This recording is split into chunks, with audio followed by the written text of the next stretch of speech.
All right, so we have arrived at the training sequence. This is a genre staple. I think we've got training sequences in Star Wars, we've got training sequences in Batman Begins, we've got training sequences in pretty much any genre adventure you can think of. So basically, for Dune to have a training sequence is pretty much, I mean, it's par for the course. So the interesting thing here is that we finally meet Gurney Halleck. We've heard a lot about Gurney Halleck so far. Gurney Halleck is described as a poet, and we know this because, they actually put excerpts of his poetry in here, and it's all very, overwrought and interesting, and, I mean, I don't know how interesting it really is, but the point is that it's Gurney Halleck, and I do think it's interesting that a character who was eventually played by Patrick Stewart is described as a poet. Find that intriguing. He's also described as very ugly, which is something that is not very flattering to Patrick Stewart. But at the same time, in the new movie, I think he's going to be played by Josh Brolin.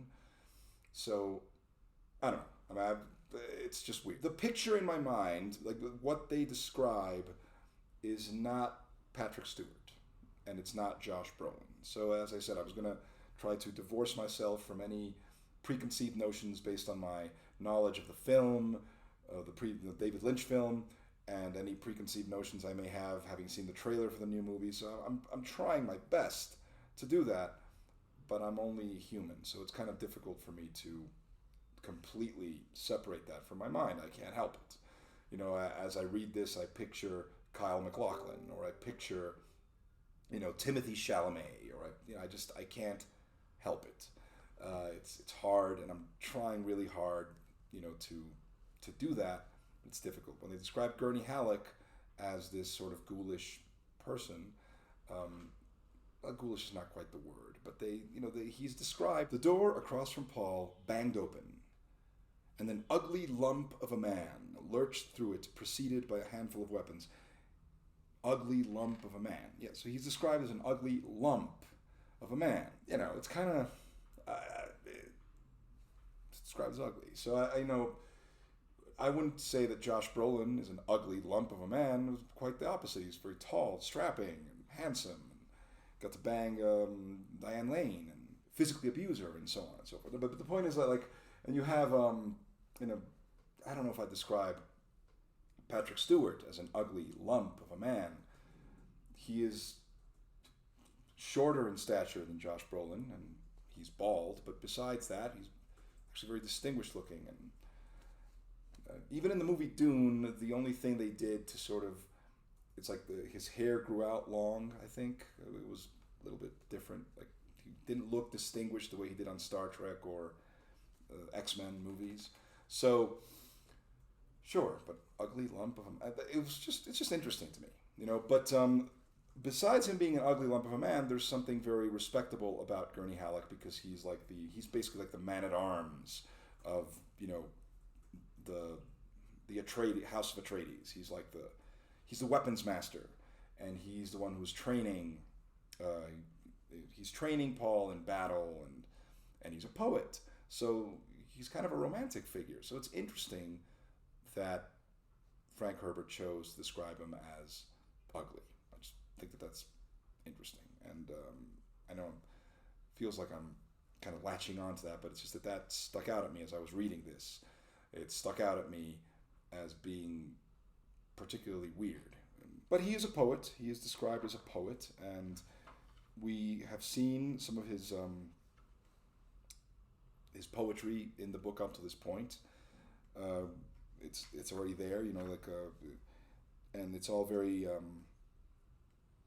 lot of imagery about the water and the beach, and the whole point is that Arrakis is like a desert planet, and so it's just something that that whole contrast between water and sand, and they really make a point of highlighting that. Oh, it's not only poetry, but songs as well. And we're not given any instructions on, in the description, we're not told how these songs sound. Just the lyrics are there, and you kind of read them, and you have to imagine what they must sound like. I don't know what to make of this, is what I'm saying. I remember salt smoke from a beach fire, and shadows under the pines, solid, clean, fixed. Seagulls perched at the tip of land, white upon green, and a wind comes through the pines to sway the shadows.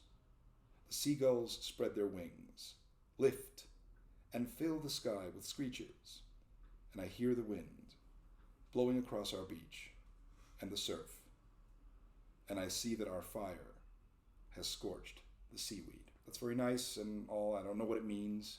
I don't care. We're still setting up the story. We're like 40 pages in, and we're still setting up the characters and the story and the world. That's fine. It's, as we've established, this is a very long book, so it's okay. We don't need to. It's fine. I don't know what to make of any of this yet. So, like I said, it's a training sequence. It's a genre trope.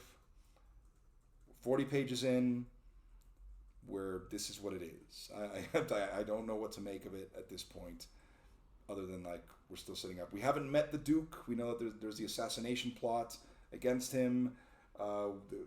His concubine is going to be involved somehow. We don't know. There's the mysterious figure of Dr. Yu, who has yet to make an appearance, but they also talked about him, and he's also going to be involved in some way.